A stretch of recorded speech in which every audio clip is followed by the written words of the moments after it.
Hey, good evening, everyone. Hey, Brandon. Hope everyone can hear me. I wonder if anyone who is joining this evening has been tuning into the other parts of this series, and if so, whether you all have done any of the exercises that I suggested with the example code. I'll return to and ask that question as we get into this and start working through some examples and the additional things that I've added to the Pine script code.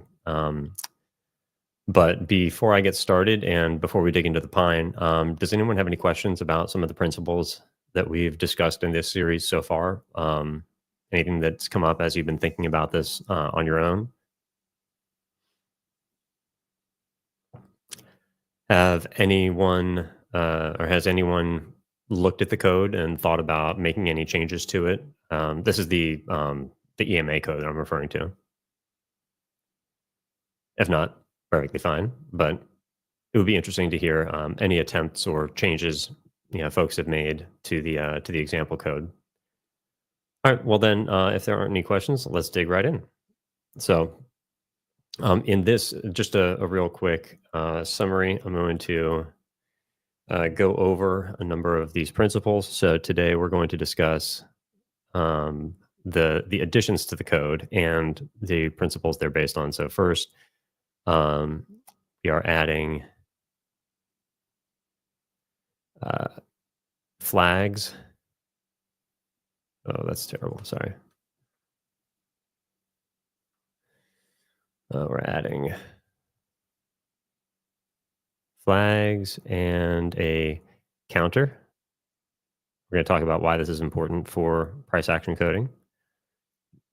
We are adding uh, most important. So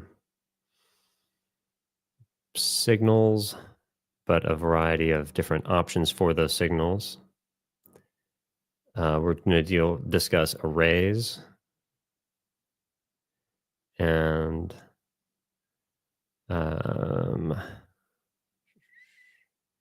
so flags, counters, signals, arrays. We'll leave the fourth one blank because I've now forgotten what I coded. So let's get back here. Make sure that no one has any questions before we dig in. We have a few more people here.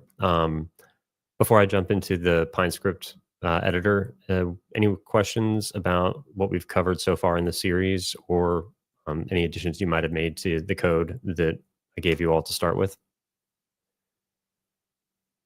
Uh, well, we're not talking about a 3-bar micro channel this evening because this is focused on um, first principles. So 3-bar micro channel would be a separate study. You would need to configure and you'd have to dig in and really either code for it and then collect all of the supplementary data on that, and then um, organize your code in order to optimize for the things that you find when you do your study.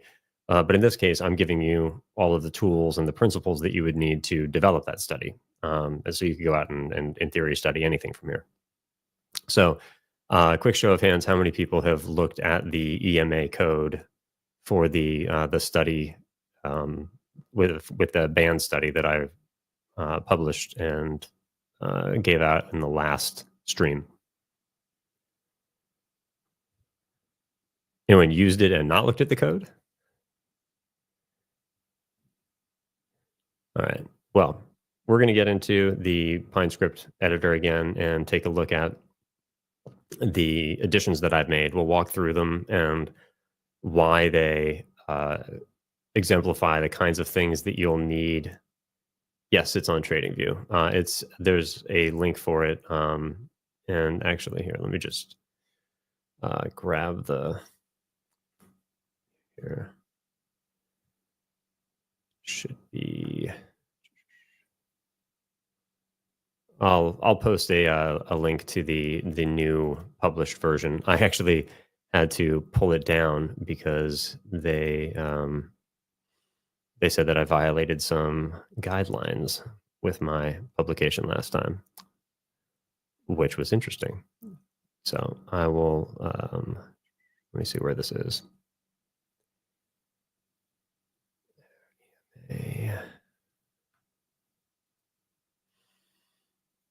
EMA research. All right. Okay, well, yeah, if you just search my name on JRPA on TradingView, Daniel, yeah, the live does get saved, so these will be on our YouTube channel, on the Quant Systems YouTube channel, um, in perpetuity. This is a contribution to posterity. So, um, all right, well, let's dig in. This is already published on TradingView. It's a public script, open source. So, I mean, I wrote this so that people can have access to the code. And the changes we're going to discuss today are not yet published. I will update it after the session today because right now it has a smaller set. The idea was that the previous version gave you some, if for those who are interested in coding for price action, it gave you some foundational principles that you needed to understand as far as generating flags for different events and passing them through signal chains, and then plotting things that you want to see and modifying those plots with different inputs. Today, we're going to look at the kind of the next steps that you would take when developing code, organizing it, and then expanding it to cover more things that you discover as you're going through your research process. So, any questions before we jump in? If not, we'll just jump into the code. All right. So, I'm going to share my screen.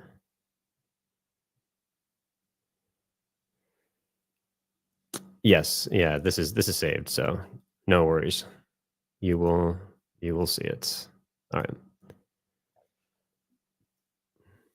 All right, so can everyone see my trading view? Okay, I'm gonna get out of the way here.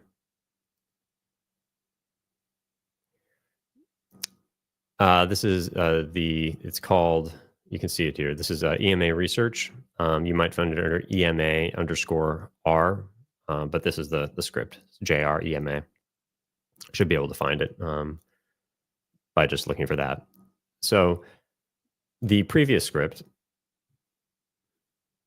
did a number of things, but for this one, I've added flags for the bars that are crossing the EMA, counts for closes above and below, tracking of bar numbers when bars cross the EMA, implemented resetting of variables when the session restarts, and then this is the fake array. It's kind of, I mean, it is a real array, but we'll call it the faux array. Because it's not really, you don't have to do all of the array functions that you would have to do if you were really implementing an array. So let's walk through these and why they are important for price action coding.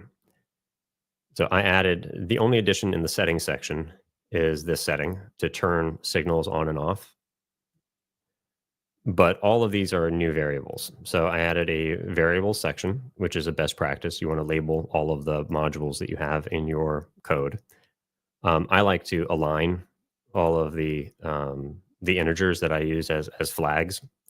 So these are all of the different variables that we are going to use to track events and count them.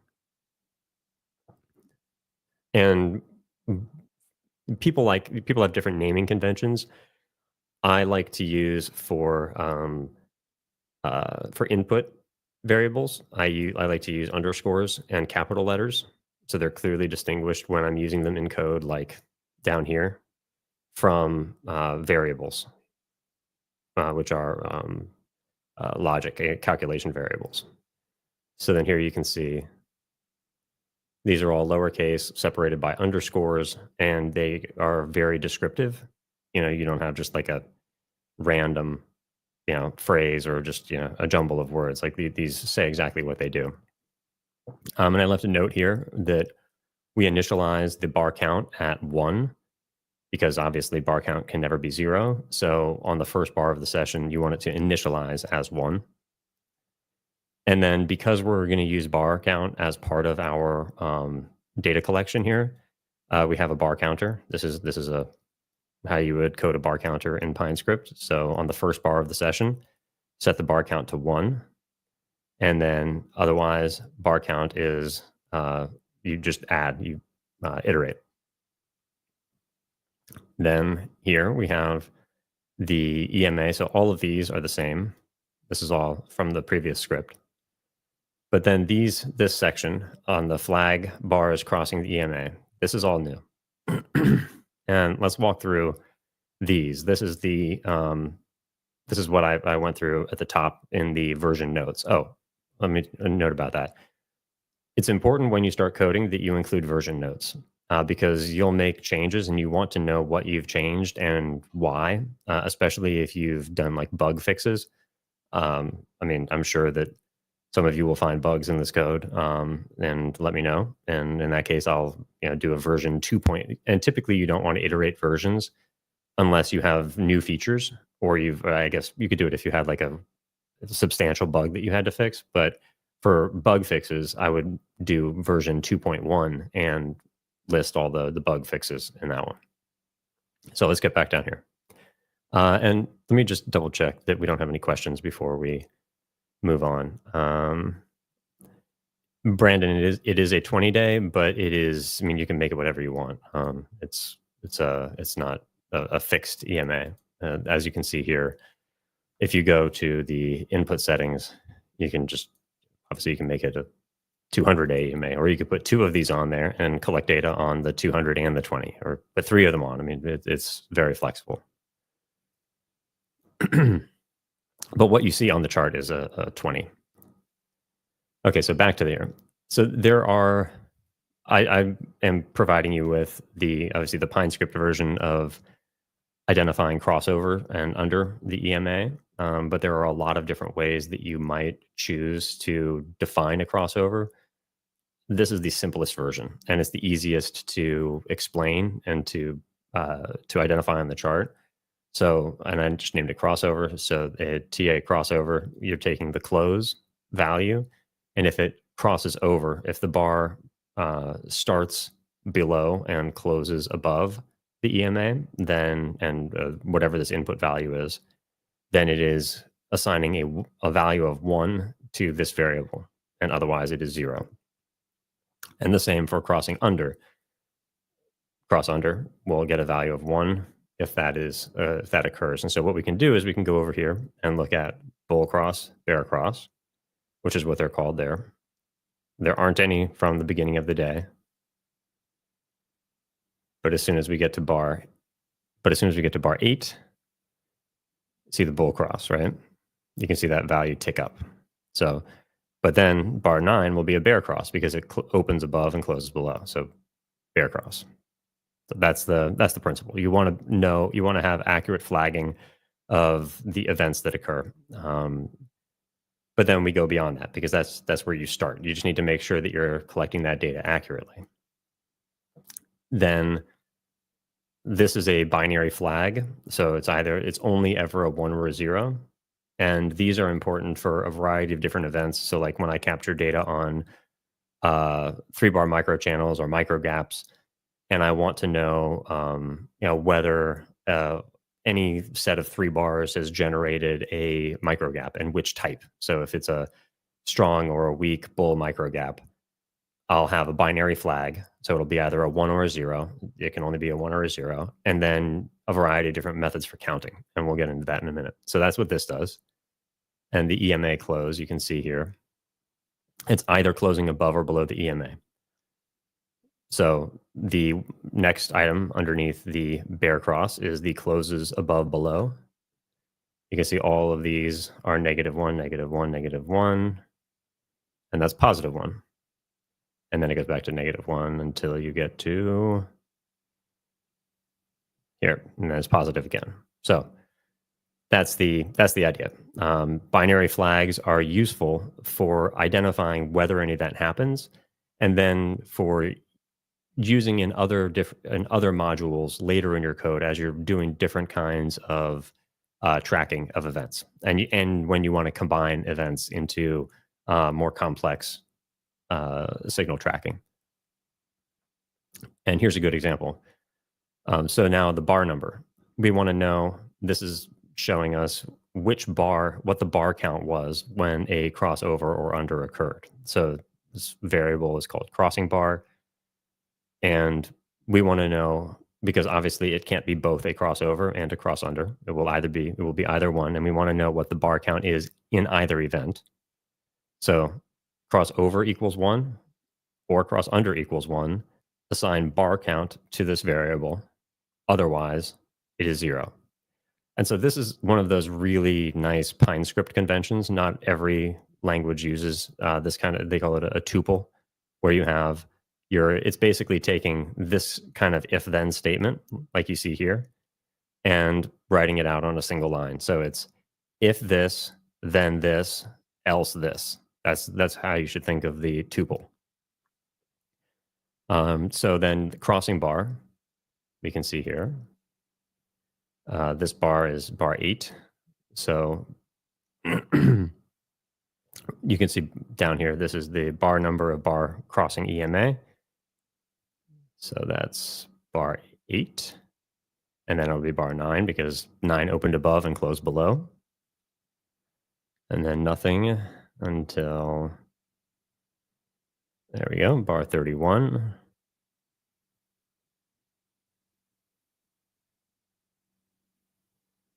And the next one is 37, or sorry, 38. There we go. So that's, as you would collect data, if you're going to do a study on the EMA and behavior around the EMA, that's one of the data points that you would want to be able to collect. Then you can do time analysis, time period analysis. Like let's say you start studying, if you have multiple crosses in the mid-afternoon, right, in the say the middle third of the day, what effect does that have on the day structure that develops? What if you have a lot of crosses and there's a high volatility and most of the bars are greater than the average bar range, or if you have many crosses and most of it is in the mid-session period and it's low volatility. Now there's a variety of different components that you could construct as part of an EMA study that you would want to be able to include the bar count as part of. And so this is the sneaky thing. So let's just go back real quick and make sure that no one has questions. Any questions before we keep going forward? I know we're getting deep pretty quick here. No? All right, let's plot on. So then here we have this is basically, actually, we're going to do this one last. We're going to say that. This is the counting. So counting is very important because obviously the number and frequency of events is important for many of the ways that we calculate or that we calibrate expectations. For example, as we know from Al, that if you have a strong bar on bar 1, I have friends who call them Brooks bars. So if it's basically IBS of greater than 80 or less than 20, they call it a Brooks bar, and it's the probability of having a day that develops into a trend day in the opposite direction of a Brooks bar is pretty low probability. More likely that the day will be some form of a trending trading range day. So that's just one of those things. But you would want to know not just that you had a strong bar, but when you had it, and then afterwards, within the opening 12 bars, within the opening 18 bars, how many pairs of strong bars do you have? How many trading range bars do you have? What's the overlap look like? And so like all of these would go into your study of context and especially behavior around the EMA. So in this case, you need to always treat the first bar of the session differently when you're counting things, because you need to reset variables that are counting, and you need to you don't want to look back and iterate from previous counts, because that would be adding. So like let's just take a look here. If we didn't reset variables on bar 1 and we use the same method of looking back as we do on bar 2, then what we would end up with is iterating from any counts that we had from bar 81 on the first bar. So we'd be carrying over counts by using the same logic. So instead, what we do is we say if the EMA close is equal to 1, so if the bar closes above the EMA, then total closes above the EMA as 1 and closes above the EMA as 1. Total closes below is 0, so that gets reset, and closes below is 0. That's a binary flag. I'm sorry, this is a count as well. These are both counts.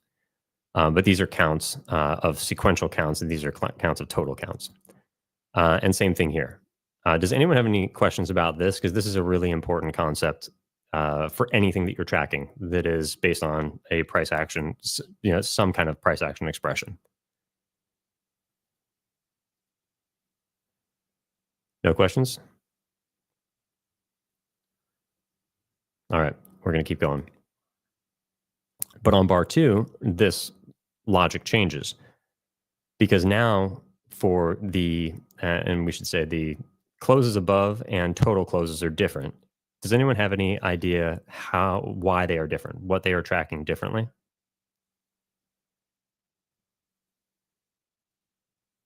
Any guesses?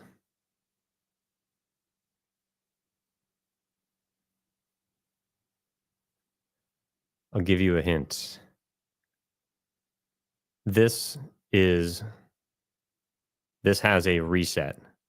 This has a an if-else statement, and this has only a single statement. Any ideas what the difference might be? Well, here, as we can see, this is taking the total closes above from the previous bar. So we discussed in one of our previous sessions that when you have the brackets and the number in it, it's referring to that number of bars prior to the current bar. So if it were 3, it would be 3 bars before 1 is the previous bar. So this is saying if the bar is closing above the EMA, then closes below EMA is 0. And the total closes above the EMA from the end, and that we are going to add 1 to the value of this variable from the previous bar. So this is how you count. So if the previous bar had been 1, and we had had a close above the EMA, then this would look at that and say, okay, that's 1. I'm going to add 1 to it.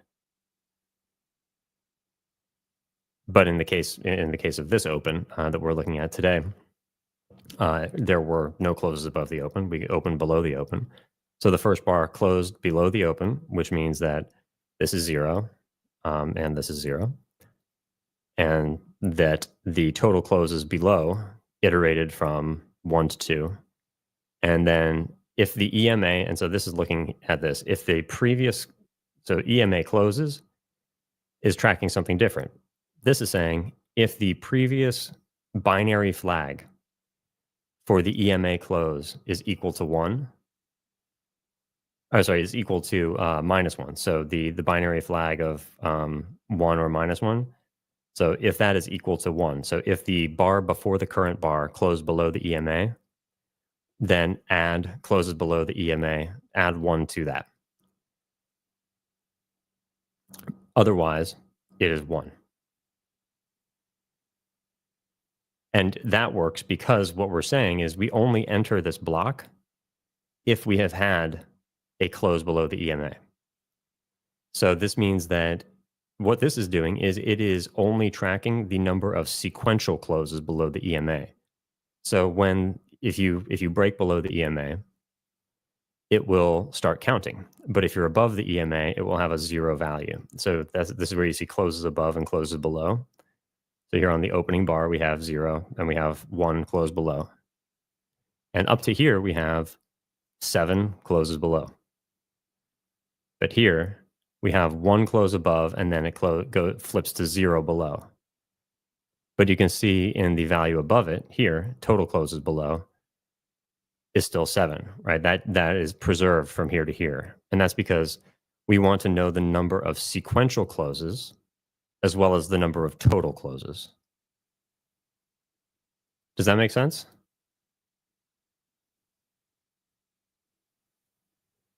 Does anyone have any idea why we might want to track total and sequential closes separately? What the different value might be for a price action researcher?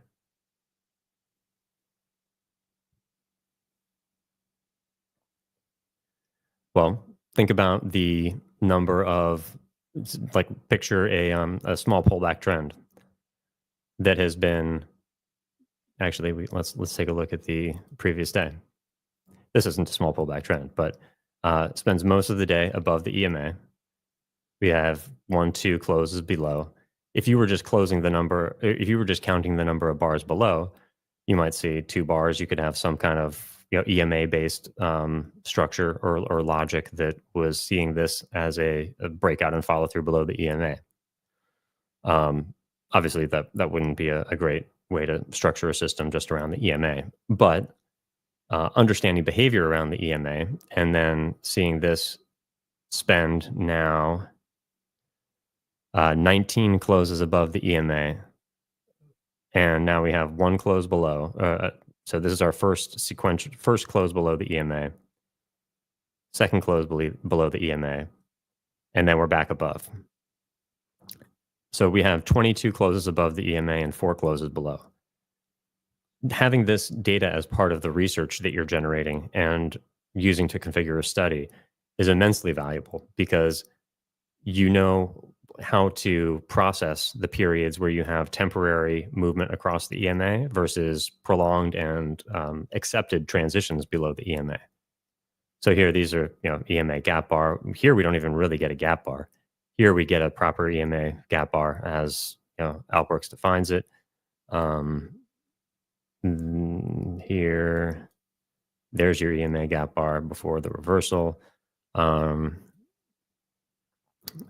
So that's why you would want to be able to track those separately. They provide very different information that gives you a more complete picture of how you should be thinking about your EMA study.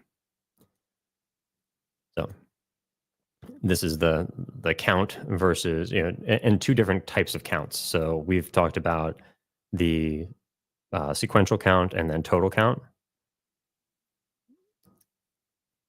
This is the same. And then here I built out a much more comprehensive plot section. So this is plotting all of the new variables we added. I separated them into signals, chart plots. So these are things that are getting plotted on the chart. These are only getting plotted to the data window. If you want to plot anything to the data window over here in PineScript or in TradingView, you still have to plot it, but you just change the place where it gets displayed.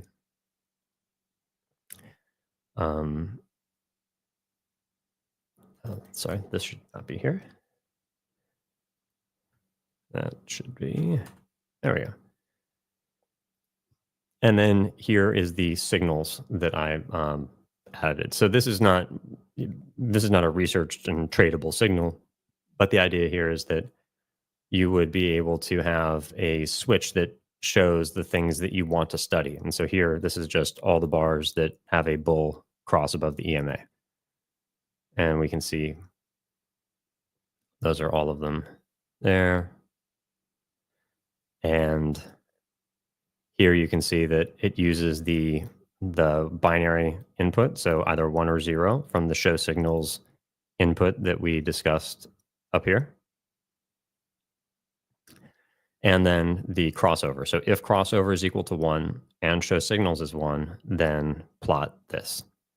And that's what it's doing. So if you wanted to, after you've done some research on the EMA and you have some data that suggests you should be spending more time researching X, Y, and Z, you can basically take this script and use it as a template to configure the, this is a plot shape function. And if you plot the plot shapes to your chart, then it's just easier to visually identify when these events occur, rather than having to go over and look at the data window and check if when you scroll over a bar, the values change. This can more quickly give you a cross section of the thing that you want to see. And there's a variety of ways you could use plotting shapes. You could plot background colors. You could do a lot of different things. But these are the main tools that you would want to be able to use when you are doing a price action study, because you want to be able to count events uh, in a few different ways. You want to be able to you need to make sure that you're resetting your variables when the day restarts, and you need to be able to refer to, and this is where we get back to this thing. This is a very interesting thing that PineScript or TradingView does. Um, you want to be able to store all the values for something into a container, and that's what an array is. And so this gives you a simple way of using the functionality of an array without having to declare arrays. And so it's this function called TA value when that TradingView uses, and it's basically creating an array once you declare the event. And so here, this is saying when crossover is equal to 1 or cross under is equal to 1, refer to the value of bar count from the second to last time this occurred. And this is basically what arrays do, is they, you would say, capture the bar number whenever this or this occurs and store it into this variable. And then when I want to retrieve it, I have to use a different declarative structure and say array, and then you query the array. You can query it from the front or the back, and there's a variety of different things you would need to be able to do, but it requires a lot more code. And here, this is an easy way of getting to that functionality without having to declare arrays. And it gives you some interesting insights, because here we have, for example, on bar 8, you can see over here the bar number of bar crossing the EMA. And so that's bar 8. But we also have the bar number of the previous bar that crossed the EMA. And we can see that it says there 78. That's 78 right there. I didn't reset this on the day, so that's why you don't see it reset. But now when we get to here, this is 31. And now it shows the previous bar crossing was bar 9, which is the one that crosses right after bar 8. So you can use it to tell, again, this is one of those things that you would be able to use when you're studying periods of the day. So you could get some of that information from the count of the number of sequential closes below or above. But if it's just sequential closes without the bar number of the last event, then you don't understand timing. And timing, as we know in price action, is very important.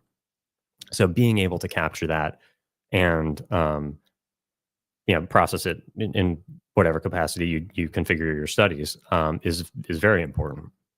So let's just go back to here. Does anyone have any questions before we move on?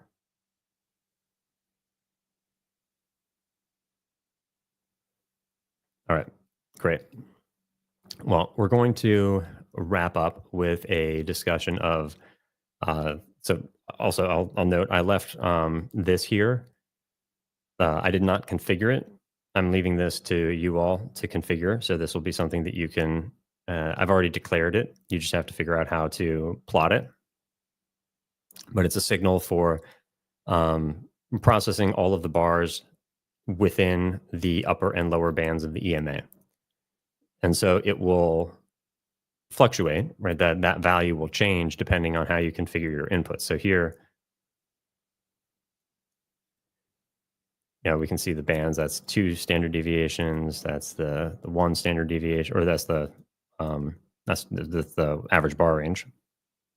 So if you were looking at the average bar range and you were using that signal, it would do something. It'll assign a value of 1 to every bar that has a close within those 2 bands. But then once you have this value at 1, which is already declared, then you can go down here and either plot shapes, plot background colors, do something with that. So I'm leaving that for you all. But the next thing that I was going to suggest, and this is something that I've used at different points more and less actively um, is Claude. And I'm not crazy about using Claude for coding itself. There are some things that I find it good for in coding, like finding errors and for helping me discover new tools, new libraries. So like if I'm coding in Python and I want to know, the different conventions in say polars versus pandas for doing some kind of data frame operation, right? I'll ask Claude because I just don't know. But for general principles, if you're learning to code and you want to know why, or you want to know how you should think about organizing your code or where you should start, that's really where I find these to be the most useful. And so we could say something like, um,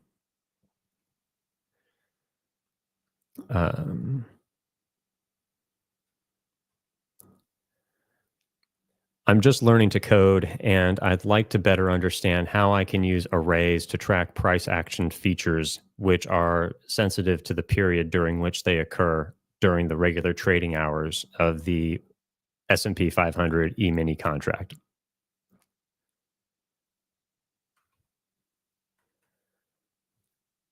Please explain how arrays could help me understand these multi-event features and propose three methods I could use to process the data I have collected on these features.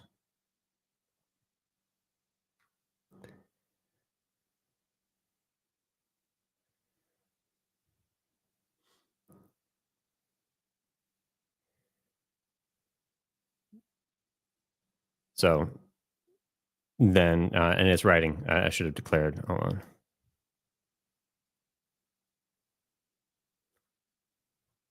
Um, I apologize. Period. I should have said that I am writing in Pine script, not Python. Period. Please update your suggestions.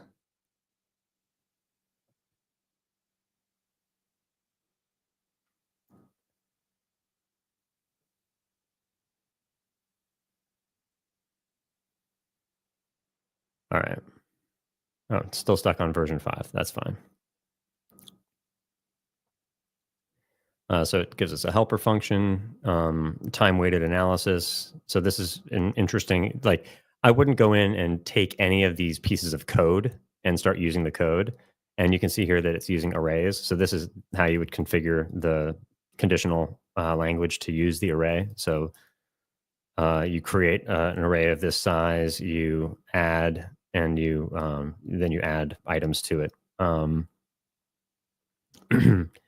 But here, this is basically suggesting to use a time weighted analysis, pattern detections, and volatility analysis. So, all things that you would certainly be doing, not necessarily using these methods, but you could have a conversation about, say, you go in here and look at their understanding of volatility analysis and say, well, this doesn't make any sense because they're looking at volume. Yeah, so they're looking at volume.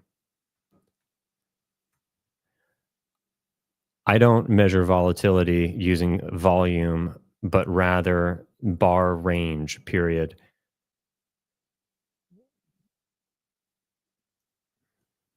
Microsoft dictation. Propose three methods for using bar range to uh, processing the volatility data I have already collected based on bar range.